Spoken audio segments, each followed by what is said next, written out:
Новата зграда која треба да никне покрај зградите во 8 ноември пред булеварот Партизанска наспроти Штипска дистрибуција никако да ги добие ниту темелите. Тротоарот пред делот каде треба да никне објектот е заграден, а таму простор за пешаци речи си и да нема. Тротоарот на булеварот кај Партизанска во 8 ноември е окупиран поради градежните работи. Цело лето беше запречен просторот за движење на пешаци, продолжува есента, а веројатно и зимото и ќе продолжи до наредната пролет затоа што градежните работи се стопирани.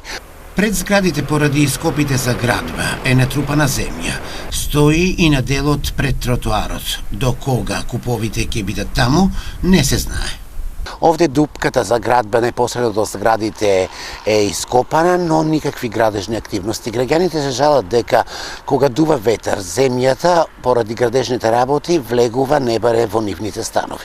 Поради одолжувањето на градежните работи, овде реагираат многумина штипјани. Велат населбата 8 ноември е претворена во градежна зона, но финалните работи тешко се ефектуираат.